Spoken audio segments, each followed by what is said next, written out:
You are listening to the All Birdies, No Bogeys podcast, your weekly disc golf analysis podcast right here on JomezPro. Myself, Brian Earhart, your host. My co-host, Nate Perkins, joins me yet again after an instant classic of a tournament out here in Waco. I'm still in the DGN booth. You're still in Texas. Nate, how are you feeling being on the ground all weekend out there? Instant classic is a good way to describe it. We've had some amazing finishes in Waco over the years. I mean, we've gone into playoffs, and every year we have it. It's down to the wire. But this year was just electric. I mean, it was just one for the books, Brian. 1,500 spectators, and not a single person was, in their seat at the end of that MPO round. It was epic. Well, let's start out with FPO. We were talking last week on the show, what is Kristen going to look like when she comes back? Mm-hmm. She's won this tournament twice already, comes back, wins again by 7, and looks nearly like Grand Slam Kristen right out the gate. Again, you followed her all weekend. You talked to her all weekend. What was the first thing that you picked up? Yeah, to be able to decide to not play the first Disc Golf Pro Tour event of the year and to just kind of pick and choose your season and say, hey, I want to start in Waco. I've won the last 2 years. Let me just go ahead and go for the three-peat here. I think she looks better than she did in 23, Brian, personally. I think that it on camera, we're watching these highlights right here for those watching on JomezPro, and she missed some putts inside circle 1. But for me, that's the thing that is the first to go and the last to come back. Okay, but the rest of her game, I'm not seeing any signs of rust. I'm not seeing any signs of needing to find the swing. Her backhand form is better than I've seen it in the past. She's kind of adjusted that pump fake just a little bit, and the timing seems like she's not having to go as aggressive late as we've seen in the last 2 seasons with that pump fake on the backhand, and then just the forehand angle mastery that we saw in the wind. I mean, it's an unbeatable weapon, it seems. Well, 9 circle 1 misses in round 1 and round number 2. Cleaned it up completely in the final day of competition. That's what set her apart. How much were those 9 misses due to the wind, or how much of those were due to just bad putts? No, I felt like they were just focus oriented. I think most of those putts actually were in the woods, Brian, which is funny. You would think it's because of the gale force winds that we had on Friday and Saturday, but it was just a matter of her finding her focus. And I was talking to her off camera, and she mentioned how the putt inside 25 feet is actually the hardest thing to remember how to focus in those moments. And I think when you're on the tee pad and when you're going through that run up for a backhand drive, it's easier to kind of click into that focus. But when it's your turn to putt, when you're walking up to it, dead calm in the woods, those are the moments that you have to really drop down into that different state to find the chains and to find the way that you're going to feel when you actually let go of the disc. So she definitely let me in when she started talking about it. And I think that she found it during that final day. She was able to kind of drop in and find that focus, and I think she looks unbeatable. Well, the one thing that I noticed was, she missed some circle 1 putts, but the stroke from circle 2 was beautiful. The disc is coming out with so much intention, so much control. And I noticed the same thing as well with the forehand. Last year, it felt like on the forehand and backhand side, even when she was winning tournaments, was not getting to the pocket. You heard Juliana Korver in the broadcast say she's really in the pocket here. And I fully agree. It looks like she is directing the disc exactly where she wants to put it. I'm trying to think what hole it was. this is a solid one we're watching on hole one, just that baby flex that we know, her to be so good at. I think it was hole 10. She threw a giant flex forehand on the approach and controlled the pan perfectly, got it to flat, slid it up to the pin. That's the kind of stuff that sets her apart from everybody else in the division. Yes, there's good forehand throwers in FPO. She, like you said, is unbeatable when the forehand is dialed in. And yeah, the swing on the backhand side looks good too. You said that she was surprised when you asked her about the swing change. It sounds like it wasn't conscious. It sounds like it was just kind of grooved over time. Yeah, she was not even keyed in on it, Brian. She's like, I didn't change anything. She this offseason had a little bit more time to train physically and just had a little bit more time with herself and her family, and took time off from throwing the disc. And I've noticed personally for me, and noticing other players, that sometimes the swing or the putt, it just kind of naturally has a little evolution. And so I think that's what's happened with Kristen here. She's gone away from that pump fake a little, and everything pretty much looks identical with the forehand. I think what she has is just another year of experience throwing it, and the angle mastery on the forehand, I think, is what makes it so deadly. Like she's so keyed into the wind reads, and Waco is just a preview of what we're going to see out on the tour. I mean, wind is just a guaranteed element out there, and when she's able to get on that perfect Annie to flat angle with the overstable rive, those are the angles that you need to understand deeply to play in the wind out on the tour. You talked to her on the green of 18 after she won by 7 strokes with 9 C1 misses. I can't not go back to that stat. What do you pick up from her feelings after this win, coming out to the first event of the year in the States and winning by that margin? Well, I'll just be honest here. I've always looked forward to talking to Kristen. I honestly, just being in her presence, she's just an angelic human being, and she's someone that I really admire for her wisdom. Honestly, she's been dropping these just spiritual nuggets on both of us for years now, Brian. When you toss her a hard question, or when you ask her kind of a big picture question, she's really there. She's present with you. She's listening, and she really pulls, the wisdom from within. You see it all unfolding. And I asked her about how high she can push the bar of the FPO division, and the answer was pretty quick, and it was, hey, everyone's raising the bar.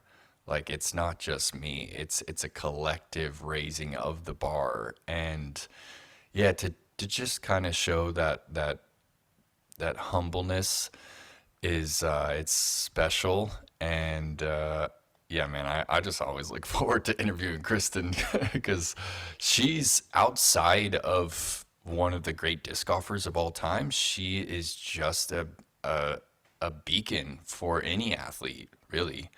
It's not often that kind of attitude and that belief in the world and in the way of thinking gets you to the top, right? I feel like most of the time in professional sports, it's like a really intense ego that like brings you all the way up, right? Like Michael Jordan, Tiger Woods, LeBron James, like the greats, they are like, I am the greatest and I know it, and there's anything anybody can do about it. But I feel like Kristen is kind of in the other branch that has, grown to the sky. I remember when Worlds was in Vermont, and it was that battle between her and Missy. and I interviewed her. And that year, man, I interviewed her almost 100 times, I think, when you look back at all the tournaments, all the rounds, all the press conferences, champions interviews. And after all this time, I heard at the Worlds when I interviewed her that she was telling me, I'm just here to witness the round unfolding. And I was like, well, no, you're playing the round. You don't get to just watch. But then you think about it, and it's like she's trying to tap into that out-of-body experience that all athletes say that they're in when they play at their best. I'll never forget Bradley Williams when he won the Preserve. In his interview, he's like, it felt like someone was just pulling me through the course. That means you're letting your body take control. You're letting the subconscious and all the thousands of hours of practice take over, and your brain just gets to take a back seat, make some decisions here and there, send some messages to the body. But the fact that she's trying to tap into that consistently is so cool. And that, to me, is where the bar is being set on her side. Yes, the rest of the division is helping to raise the bar collectively. People are paying attention to what she's saying. They're paying attention to how she's carrying herself. And I'm really excited to see the rest of this season play out because I want to see how she handles the target on her back that's just growing and growing and growing. You said she's in the best shape of her life right now from what she told you. And rest of this division is still playing some great golf. I want to ask you, though, before we jump into MPO, saw a lot of careless errors from the rest of the field chasing Kristen. Is that just early season nerves? Is that the Kristen effect when you're playing with her? What happened? Kristen's the kryptonite, man. I've honestly, Holland only plays like that when Kristen's around. I mean, she did make some mistakes late at Supreme Flight, but there's no doubt that when Kristen is on the card, Holland's a different player. It's wild, and I think that they're going to have to do some work to shake it because I think, for example, Hannah, I don't think it bothers her that Kristen's on the card. I don't think that's the kryptonite. I think that's just pressure. And obviously there's this huge psychological barrier that both her and Evelina need to still step through to be able to putt under that pressure. Because right now it's too immense for them, especially on Sunday. I think they can kind of sneak by Friday and Saturday. But when it comes Sunday and the moments right there, those 20-foot putts and inside, they can't even breathe. Like they're holding their breath for 30 seconds. So they need to move through it. It's honestly, it's hard to watch, not just from the entertainment aspect of it, but it's hard to watch someone go through that immense amount of nerves and just the inability to have the brain connect with the body. So I talked about this in a previous show. I talked about the book, The Phenomenon.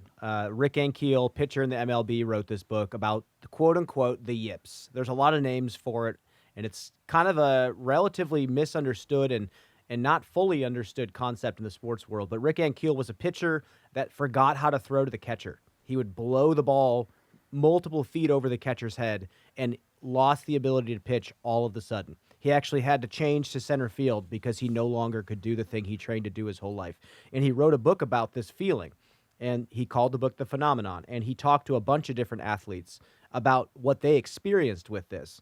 And I have a couple quotes from this book, just for the people who are listening to this that maybe haven't seen Rick Ankiel in baseball, or Chuck Knobloch, or Ernie Els on the PGA Tour, Bernard Longer, all these guys that have experienced these weird mishaps from the shortest, easiest ranges in their sport. The quote that Ankiel writes, "One moment, I was a pitcher. The next, I was a patient, a project, a cautionary tale, a lab rat. A fairly miserable human being, I was quite suddenly my father's son, a casualty of the game, of a broken family, of a heartless world, of all the stuff that may or may not have been swirling around in my head." This next quote, to me, sums up the inner thoughts of the player perfectly across the sporting world if you're dealing with this. "It's just an anxiety disorder. Wait, no, it's just misplaced focus. unless it's just plain old performance anxiety, which I suppose is something very close to choking, except no one likes that word. It's a neurological disorder? Maybe narrower. How about focal dystonia, in which the muscles contract involuntarily? Broader? Well, the old-time golfers called it the yips. Older time than that? Whiskey fingers. Yes, it's neurological, unless it's psychological, or it's physical, or it's all of it balled up into one large SOB. And when a player deals with this stuff on camera, people want to say that they have the fix for them. Oh, you change your grip. Oh, you change your stance. Oh, just think about it this way. And they have to deal with all that input while also trying to just solve the problem. So all this to say, hope they figure it out. That's it. Because there isn't an easy fix. You speak to people across the sports world that have dealt with this, and they'll all know. And unless you've felt it and done it on a stage that they have, you will just not fully understand. So I highly recommend reading that book, The Phenomenon. Really interesting insight into professional athletes' heads. But anyway, I've never heard that before, and it's more than on point. I mean, it unpacks it all, and I think that that's exactly the angle. People talk about the stance. I'm like, dude, it's not the stance. you could close your eyes, put a blindfold on, and throw a knuckleball at the basket and make a putt from 5 feet. It's just it's not the same. But anyway, not to dive too deep down that rabbit hole. Nate, No, I anything love else about the FPO division that you feel like you want to key in on before we move to MPO? No, let's do it. Let's go MPO. Well, Nate, I would say instant classic applies to what played out in the MPO division. Simon Lizotte almost making a heroic comeback, getting an incredible birdie on 18 to put the pressure on Hamas. Hamas is on the green or the fairway of 17. Macbeth, before he throws his approach, tells him what Simon did and what the scores are. Just walk us through the entire day, especially on that lead card. So I'm gonna zoom in on a big moment down the stretch, and it's on 17, and Adam had just been the lone birdie on 16, right? To tie it up with Calvin, to stay, I think, 2 ahead of Paul, and Simon had just got 4 in a row. So Simon had just birdied 17 as well, making it the 5th in a row. Adam throws it into an interesting spot, right? He's at the 90, so he's able to see the pin, but he's behind the 2 trees that make the corner right there on the 17th. And he has to wait for some time, right? Calvin's short, and the chase card is on 18. As we're walking up, I'm right next to Macbeth, I'm right next to Adam. We watch Simon throw his drive on 18, and we watch him pin it. We watch him absolutely park it. So before Adam throws his approach on 17, he knows that the only way to win the tournament is to go birdie on 17 and then birdie on 18, on the 2 hardest holes in the game to close on. And when Simon's disc stopped moving there on the 18th, 5 meters away, I'm looking at Adam's face and I'm waiting for some kind of reaction, like some kind of exhale or something. There wasn't even a blink. The man didn't flinch, Brian. Ice cold. And it gave me the chills then. It's giving me the chills now to think about. Because if I'm in that situation, I'm going, whoa. Like Simon just went birdie birdie. Like I've got to at least get this in balance. Like I'm going to be thinking about all these scenarios playing out. Like, oh, if I miss this, it's over. Like if I throw it OB, it's game over. And Adam didn't flinch. And I feel even when he was, he's won 3 Elite Series before this. And even in those tournaments, I feel like we would have seen some kind of reaction. I feel like the mental side of Adam has evolved a bit to be able to be in that state where you're unshakable.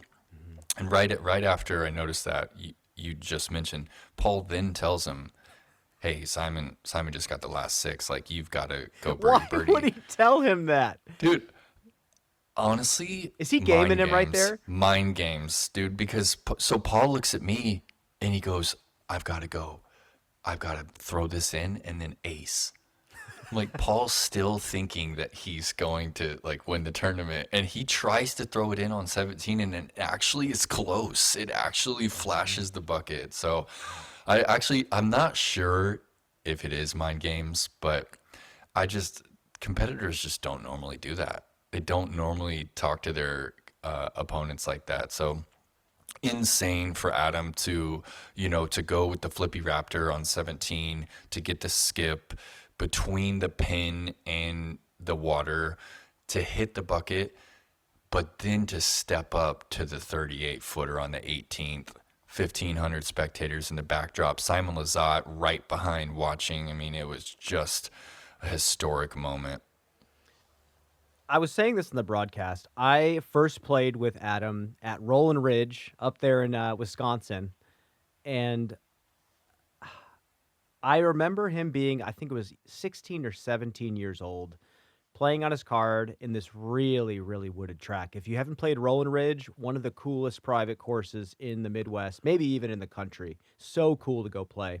Adam is furious the whole round, and he's a kid, and I'm sitting there multiple years older than him, like, oh my gosh, like, this kid is so intense. But what I started noticing is that he's playing a great round, and it felt like he had the same kind of sense of urgency that Ricky has, where he throws a shot he doesn't like. He gets really angry, but it looks like the anger is just directed towards, just let me get to the next shot. Can you guys get your throws over with so I can keep throwing and like try to throw the shot better next time? He gets this insane hyper focus that most players in MPO, even the talented ones, don't have. And that's why he's won 4 Elite Series events, because when he finds that flow state that works for him, and he's able to carry his head tall and not let the shoulders drop, not let the head drop, he's one of the best in the world from both sides of the disc. His putting stroke is beautiful. It matches, heavy wind conditions better than a lot of players' putting strokes. Mm-hmm. It never surprises me when he wins a tournament, but we don't see him in the mix all that often. Yeah, I don't think he has a lot of holes in his game, Brian. I think that he's a master of the forehand. We saw him bust it out in some spots this weekend. That eagle on 7 in the final round, incredible shot. Heiser flip with the nuke, just late flipping. And again, I'm standing right behind him. Most of the time, I'm up by the green, kind of watching the shots come in case the broadcast calls to me and I can talk about it. But right there, I'm pinched on the tee pad of 7, so I'm legitimately 3-4 feet behind, watching this shot unfold. This catch cam, Nate, real quick, this is an unbelievable catch. That is spin, 3 feet dude, in front of the catch cam guy and follows it the whole flight. That gets, I hope there's a camera man end of the year awards, because this makes it. What a catch. That is a thing of beauty right there. So I'm standing right behind Adam. He comes back to his bag. The scorekeeper is communicating with the guy in the green. The scorekeeper looks to Adam and says, "You're 10 feet away." And again, Adam doesn't flinch. He's like, "Yeah, I know I'm 10 feet away." Like, doesn't even react to it. Just locked in. I think he's learned from himself over time that if he gets too fired up too early, it opens the door for him to have the opposite emotions come into play. And you kind of started to see that during that dry spell, 8-12, where he was starting to feel like, the air ball on 4 really got him starting to feel rough. 7's eagle got him back in the mix. And then dry spell, I started to see like, okay, he isn't necessarily looking defeated, but something's got to happen. He's got to find some belief in himself again. And he does. And that was something that maybe a few years back I wouldn't have believed in, but I think this is a pivotal round for his career as a player. Hmm. Now he can look back and say, yeah, I probably wasn't in the narrative to win in my own head at one point. And now I was able to come back, realize that everybody else makes mistakes. Let's actually take a look at hole 4. He throws a great drive, puts himself into great position, and I don't know. Like, Nate, what do you make of this? Yeah, this is that beautiful zone. We've seen it for years now. And, the air ball is, he's got weird footing. Okay. It's not totally flat ground. But for me, it's when you're that close to the basket and you have a moment like that where you airball it, it's you are thinking about the result. You're thinking about like, okay, this is my fourth birdie of the round. Like this puts me one back of Paul. Like I can do this. Like you're thinking results and you're not actually in that moment when you're 18 feet away. And that's why putting is the hardest part of the game mentally, is because the result is so directly tied to what you're about to do versus, when you're on the tee pad, the result is kind of distant, right? Because you still have to, you've the disc has to land, then you have to throw another shot up to the basket, then you have to putt for your score. So for me, Adam just wasn't in that moment, and then it kind of woke him up like, whoa, I can airball. I didn't even know an airball was like in the cards today. So you're right. I feel like 8 through 12 was still a result of him realizing that he could make a mistake that big, and it gets the wheels turning and the snowball going the other direction of mistakes are possible and maybe it's not my day. Well, we come onto this back stretch, we get out of 12, and some strange things start to happen with the Hmm. guys that Adam has to be competing with. What happened on the drive on 13 for Macbeth? Did you hear anything about that? Did you hear any chatter from him off the tee? That was the worst drive that we saw him throw all day on a shot that we thought he was going to Hmm. get way down the fairway with. Well, for me, I felt like it was him trying to pump the disc too hard. Hmm. It's 555 downhill. We talked about it on the broadcast. Paul says he's throwing 70 miles per hour, right? And you're telling me that gets you right at 500 feet, into a slight headwind downhill, probably a little over 500 feet. But I think Paul was just gearing up to throw it too hard, Hmm. and that's when you're gonna pull it. And he made a similar mistake on the second. He pulled it really wide and high and hit the tree, kicked out of bounds. Huge mistake on a really open tee shot there early in the round. So he had already done it. Maybe it was in his head a bit. You've got that Mando on the right side. But yeah, it was shocking because it really felt like Paul was the most kind of settled player on the Yeah. card and was in the driver's seat and was putting the pressure on Calvin and had kind of already put enough pressure on Adam and Anthony that it was Paul's day, it felt. And yeah, when he's in that state, we history tells us that he's not gonna shank a shot. Well, it's been a little bit since his last win. 2023 in Norway was the last time that he took down a tournament. And I think it was like 54 Elite Series and major victories for Paul. No one's, I don't think, even close to that. But after all this time, I think he's starting to feel those exciting feelings coming down the stretch of a big win. And we saw it happen. I mean, the arm locked up on the putt. He wasn't able to pop it from the right spot. He missed some really crucial putts. But that to me is exciting. Paul in the mix yet again to win a tournament. We saw him podium at Olympus. And you think, okay, well, he's had a big hand in getting this course to where it is, so he's very familiar with it. But now we come out to Waco. Yes, he's won this tournament twice, but it's great to see him back locked in, feeling like he could win the tournament. And I am now starting to believe that if he stays healthy, this might be the year that he breaks the streak and gets a win. What do you think?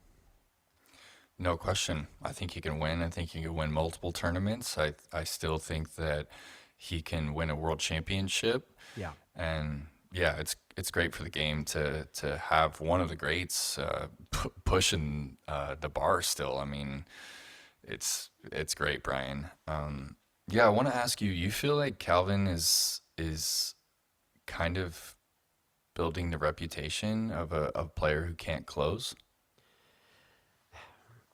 I think that reputation was already decided upon by the people.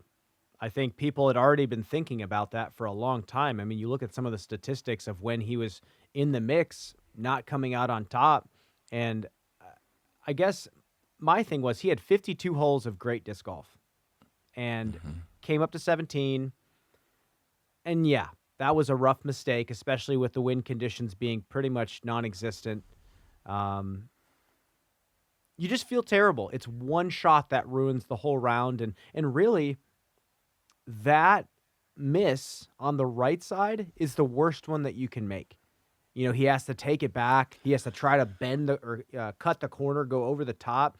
And, you know, he's not Jared Stoll. He's not throwing a tomahawk or a thumber over the top. He's going to have to throw this really technical blind forehand. And when you saw him lining it up, you just knew it wasn't going to happen.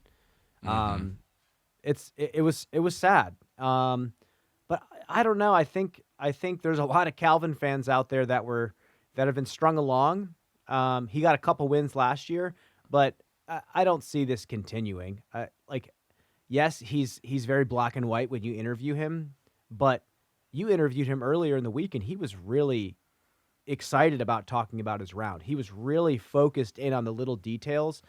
And I think, again, the bar's rising in MPO, and Calvin was that golden boy for quite some time. I think he's also tightening up too. So I think we're going to see him perform. You look at some of the stats from the guys in the mix this week, how they performed at Olympus, they all did well. They all did well there. So moving into Austin, a couple of courses below 10,000 feet, great mix of open and wooded. I think it's going to be a great weekend for Calvin Heimberg.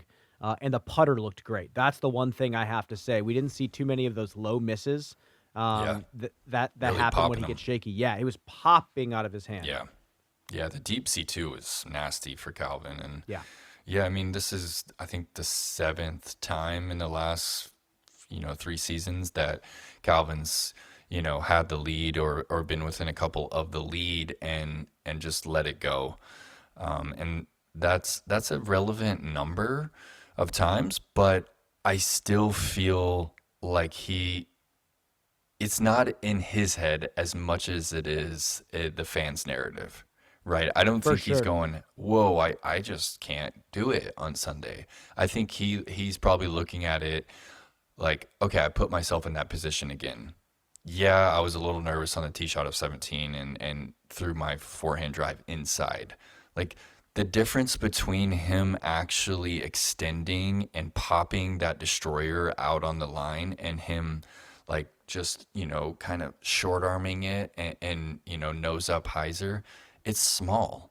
Yeah. It's small. It's like one more deep breath on the tee pad. So I don't feel like he's worrying about it just yet. I think this is just going to make him hungrier moving forward.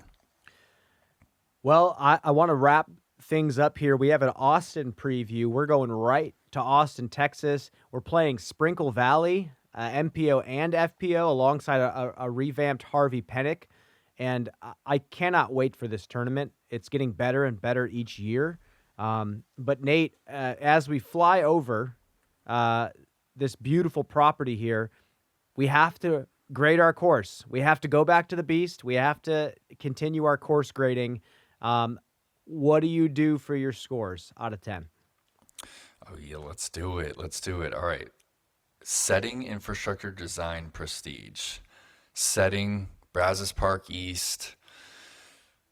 I'm going 6 for Brazos Park East simply because we're still right next to a road. And there's, the the public park aspect of it, I think, has a lot of benefits, but there's still some takeaways from it. And the main thing being is that road for me right there. I think it can be a distraction. It can be loud. People are ripping on their GSXR motorcycles and just it gets a little chaotic. So 6 for me there.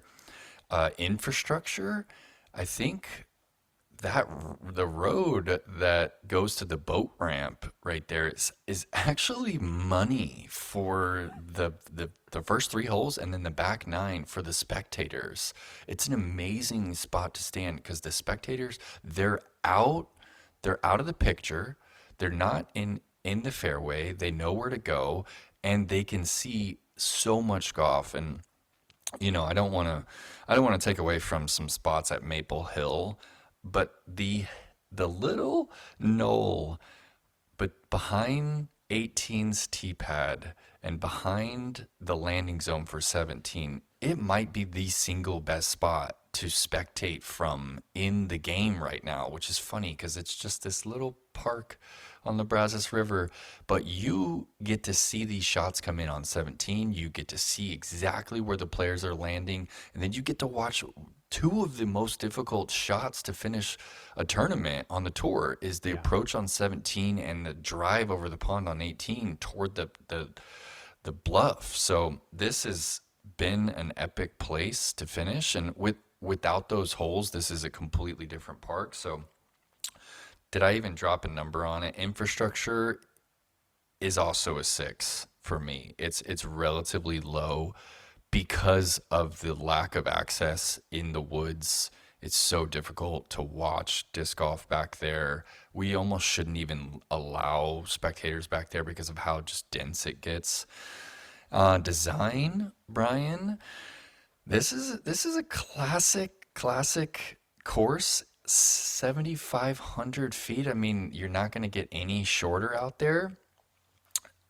Design a 7. Now, I think that the drawbacks from it are that there's, for me, still not quite enough golf, right? We don't have a single par 5 out there. We used to have a couple. They're now par 4s, as they should be. But it would be amazing if we just had a little bit more land and we could cut a little deeper into those woods and have a few more spots where there's some risk reward happening and just a little bit more golf, as I mentioned a couple weeks back at Olympus. And then the prestige is actually relatively high for me. It's an 8, and that's because this has been on the Disc Golf Pro Tour since 2017.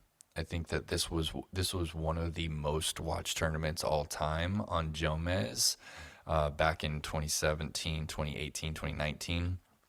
And when you have a tournament that's that long standing on the tour and you have this mecca for disc golf, right? Central Texas there's more tournaments, there's more PGA players in this I-35 corridor than anywhere else in the world, right? We've got Dallas to the north, we've got Austin to the south. So this is just a mecca for the sport. And Waco has become a staple. People look forward to watching it. So prestige is pretty high. Where are you at, Brian? Well, similar to you, I would say setting, and before I go on, for the people listening, a 1 out of 10 is an F, not a 5. A 10 out of 10 is an A+. So just keep that in mind. A 6 is not giving them a D-. No. That's giving them like a C+. So with that said, setting, I love the Brazos River. I love the Limestone Bluff. I love where we are. Waco as a community is coming along big time. So if you're there, there's a lot to do. There's restaurants, there's breweries, there's places to hang out. There's lodging. Setting, I would give it a 6 as well because, man, hole 15 really plays into it a lot for me. The the electrical boxes and stuff like that really takes a Yeah, lot the away from me. eyesores. 6 out of 10, C plus. Infrastructure, I would give it the same as you.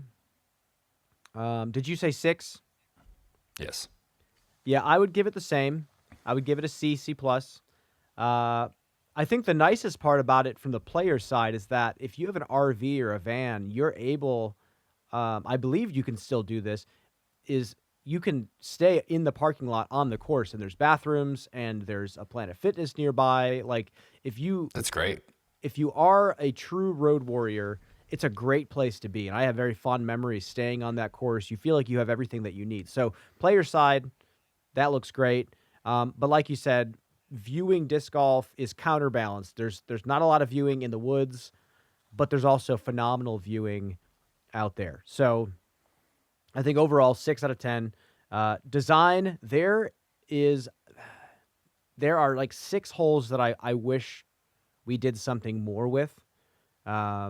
But I overall really enjoy the course. Simon said it best on his podcast, Cracked Pepper, or Crushed Pepper. He loves that course. He would go play there for fun every day if he lived in Waco. But tournament, he calls it a little bit fluky. But I'm not going to go as far as saying it's fluky, but I would still say 6 out of 10. There's 6 holes that I want to change. That means there's 12 I like. Yeah. And then Prestige. You know, I think about Prestige as history. That plays a lot into it. We've been on the tour since 2017. Love that. Course hasn't changed too much. Love that. Course record that Jake Mon tied actually means something. So I love that. Is it a tournament that you are remembered if you win? That's one that I think about. And I think that is what takes points away from me. I think it's a great tournament. And again, instant classic here this weekend. I would give it, I'll give it a 7 out of 10. So 6, 6, 6, 7, 25 out of 40. And that's our thoughts on Waco. Jumping ahead, Nate. Austin. You're from Austin. Sprinkle Valley is a sweet course. Harvey Pennick, from talking to the operations guys, is really coming along. How are you feeling about this tournament coming up?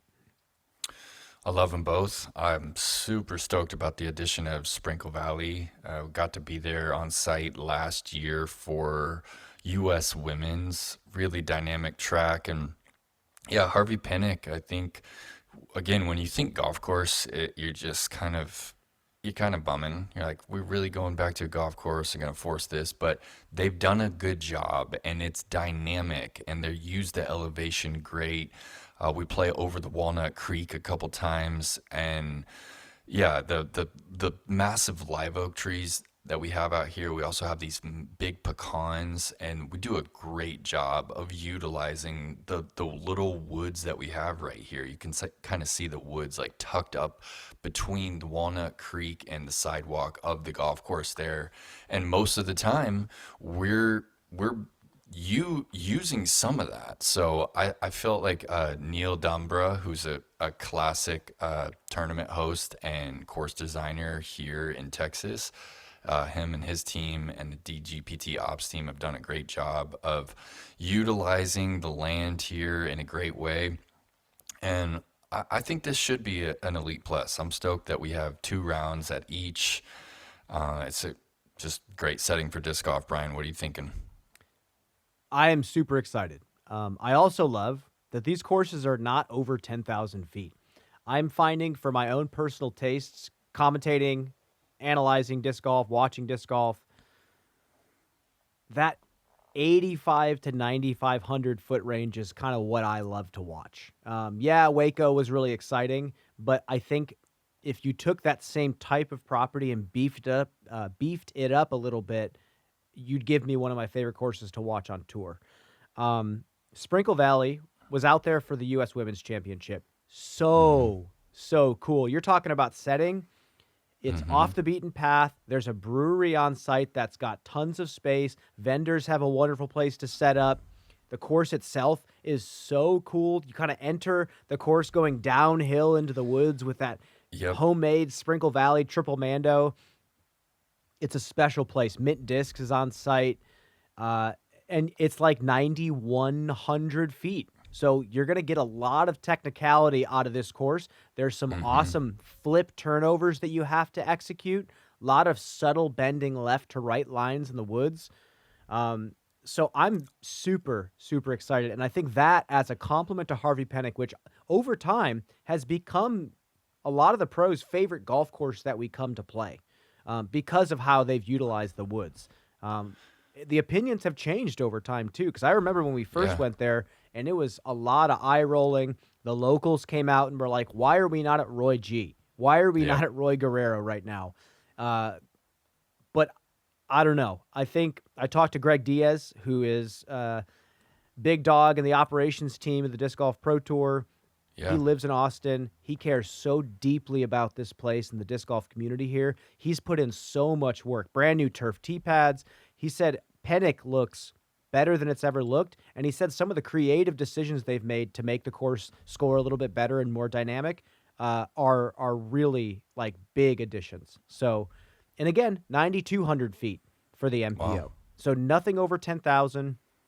I think it's going to score really well, and yeah, I don't know, Nate. I guess I'm looking forward to those changes, man. I can't wait to see what they did at Penick, because they did a great job with a couple of those holes that they're using the elevation on. I'm thinking of that big downhill one toward the OB. I think it was the 5th last year, and then Sprinkle Valley is just, there's a little bit more of the cedar forest that we play through there, and that is, when I think of Texas disc golf, I think when you get that dense cedar, that's like the technical rough, like if you miss your line, you're going to be in a world of hurt because you're in this kind of automatic tree hazard. And I like having teeth like that. Like I like players being punished for missing the one line that the designer wants you to throw. So looking forward to Sprinkle Valley. And also it's at a brewery, which is just, it's an ideal setting. The fans, they're coming out there, they're having beers poured, they're walking the course, they're setting up in these stands. The finishing holes are pretty epic. I heard that they lengthened the 18, finishing on like this island green. I remember Missy having to make a little shot late there to secure her title. So I'm excited. And then just the actual proximity that both courses are to the city of Austin is ideal. Right, a lot of the times the better disc golf courses they're out of the city. Right, they don't give the fans that easy opportunity to come and enjoy the sport without having to make a big trip. And then as the player, or I'm working with the Disc Golf Network this week again. I get to immerse myself in the city. I'm going to go to the mothership, comedy hub, the comedy hub of the entire world right now is in the city of Austin. So I think that a lot of people are looking forward to, the extracurricular activities that are available to them because of where the event is. I wanted to ask you something, Nate. Mike Olse is classic Austin, Texas course designer behind some of the most iconic courses in the country, frankly, if you think about how prolific courses like Roy G, places like that are, had a big hand in Sprinkle Valley. And we get to experience a regional designer on the Disc Golf Pro Tour. Can you get much better than that? That's got to feel really exciting for you being from Austin as well.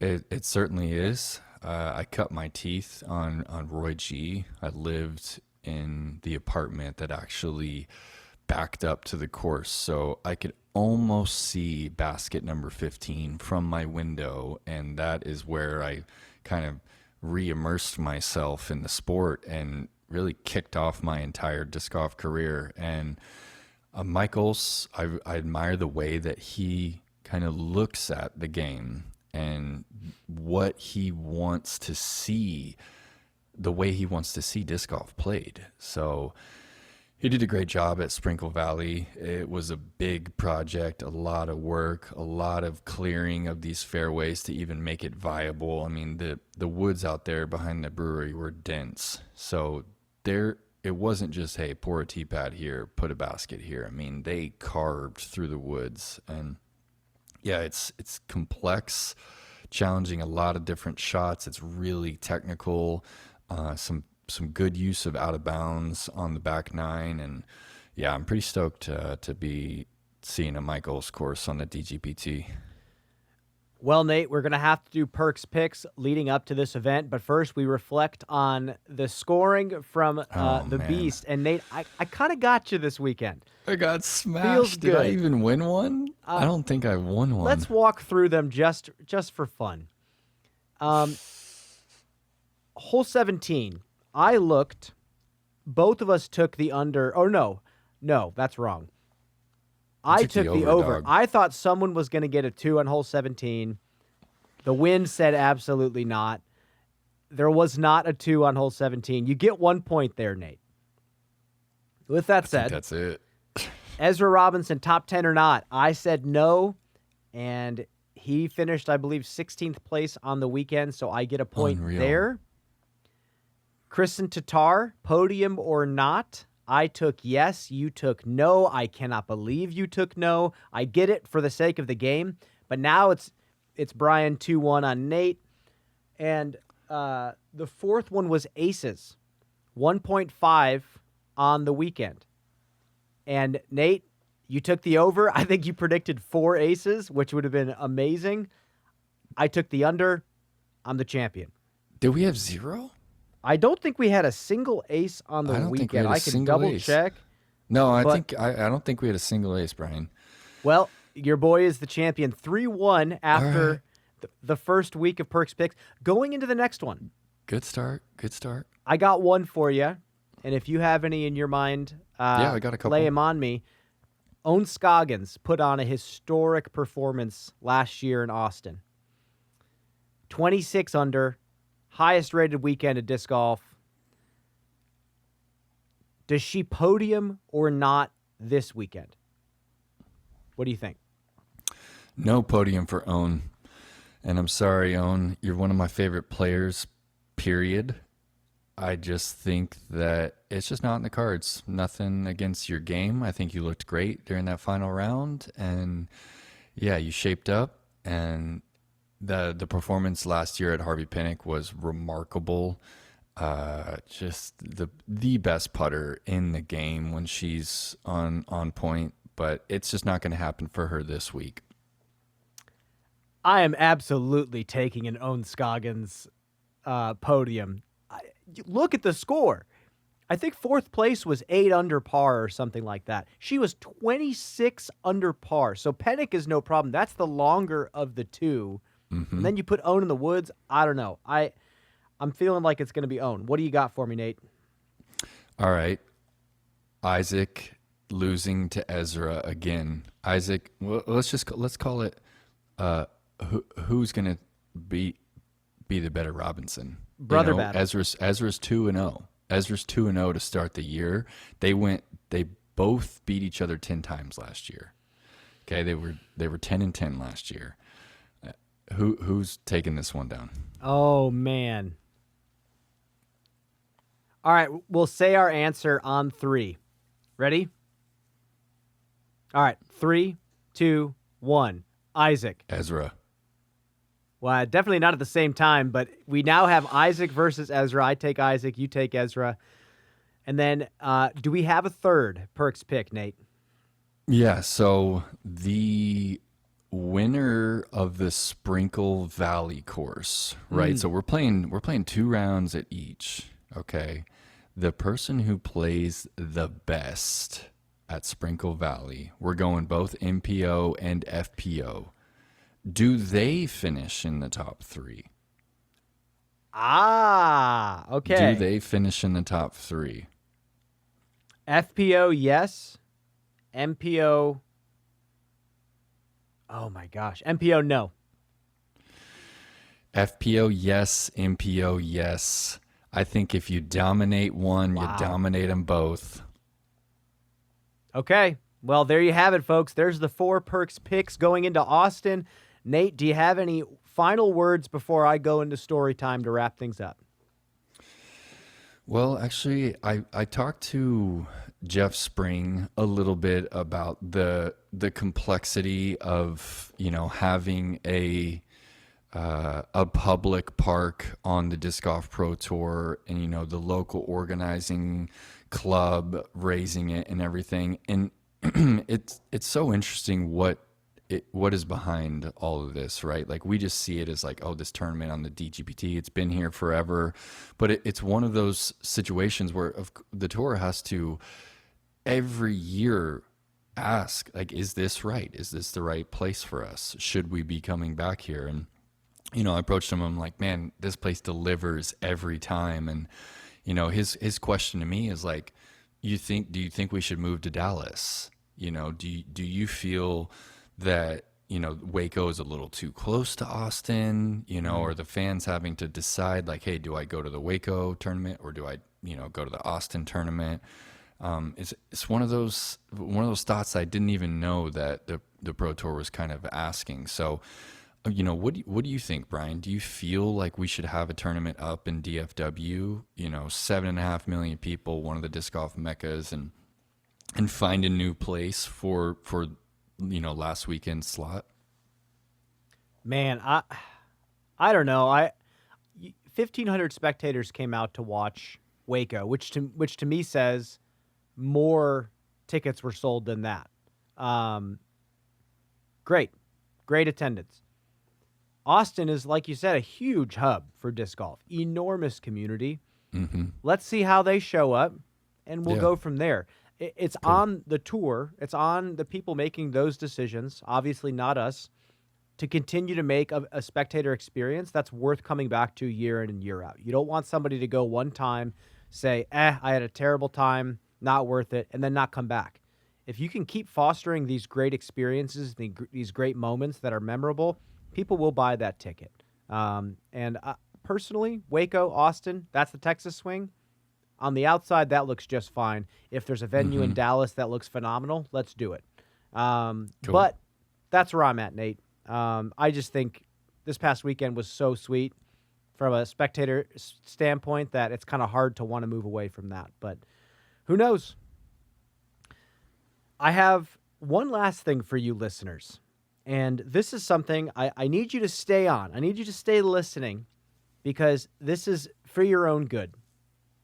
We're going to close out every episode of All Birdies, No Bogeys with a little history lesson to bring us into the origins of where disc golf came from. So you have a greater understanding, a greater appreciation, and a greater love for the game and the community that we all share. Because it came from some pretty humble beginnings. And we're going to start from the beginning. I'm rereading one of my favorite disc golf history books, Chain of Events by Jim Palmieri and Phil Kennedy. And they go from the very, very beginning. So I'm going to start out by sharing a story that dispels a common myth. Now, Perkins, what flying object inspired the invention of the first plastic frisbee? To your knowledge. Was that the Frisbee Pie Tin? I mean, I'm referencing Back to the Future Part 3. Well, Michael J. Fox. This is perfect because it leads me into my story. That is only a small fraction of the inspiration. So the Frisbee Pie Tin is generally considered to be the beginning of everything. When really, when we look at the two guys that started really going after molding plastic flying objects for the sake of recreation, it was not pie tins that did it. There are two guys, Bill Robes on the East Coast and Fred Morrison on the West Coast. They both were working on these things relatively around the same time, I believe in the 1950s, but they first kind of got their inspiration earlier than that, not because of pie tins, but because of the lids off of cherry cans and popcorn tubs. So it was for Fred Morrison, it was a popcorn lid, pop it off the tin. That's what he fell in love with. That was his favorite thing in the world. And when that popcorn tid started to break down, he picked up a cake pan, started throwing a cake pan. Bill Robes, on the other hand, had a cherry can lid, and that was it for him. He fell in love with throwing this thing, and that's exactly what he wanted to do once plastic started to become a thing. So the difference here, Fred Morrison got, he was a little bit more concerned with aerodynamics. He went through multiple iterations of discs trying to get one that flew the best. He didn't want one that flew just like the popcorn tin lid that he fell in love with. The first one he came out with was from a company he started called Pipco with a business partner of his. And this is early. This is maybe 1940s. I think 1948 might have been the year. It was called the Pipco Flying Saucer, the very first disc that he made. It was a flop. It was too early. People didn't really understand it. And then Bill Robes made something called the Space Saucer, I believe. And he pretty much put a block of plastic in the oven and mashed it into a wooden mold that he made, and that's how he got his flying disc. But for Fred, he started making this one disc called the Pluto Platter, which is a pretty huge disc that a lot of people have heard about, through another company he made after his business partner dropped out called American Trends. Once he got the Pluto Platter going, I believe 1957, he got word that the people of WAMO were interested in this kind of stuff. And they met up. He showed them the Pluto Platter. They were very interested, so they took over the manufacturing of this disc. Fred Morrison got royalties. Where the name Frisbee comes in is not, or the flying disc did not come into play because of the pie tins. But up in New England, people were throwing the pie tins from the Frisbee Pie Company. And apparently when Pluto Platters, Space Saucers, those plastic discs started getting sold to them, they were still calling them Frisbees. And that's why eventually WAMO got word of that and said, oh, well, we should just spell it differently and get that name so then they can call them Frisbees. And that, my friend, is where that came from. Wow. Story time is over. That's the beginning. We have part 2 coming up next. What happens after that period of time? But it is a really exciting history, and I can't wait to bring you guys into it more. Brian's a Frisbee scholar. It's cool. They need a new Wikipedia page. Frisbee scholars. They do. There's only 5. But Brian there's Earhart is one of them. There's a myth dispelled, and folks, that's going to wrap things up for the All Birdies, No Bogeys podcast. For myself, Brian Earhart, Nate Perkins, we will see you all next time, and it's going to be another great show. We'll see you then.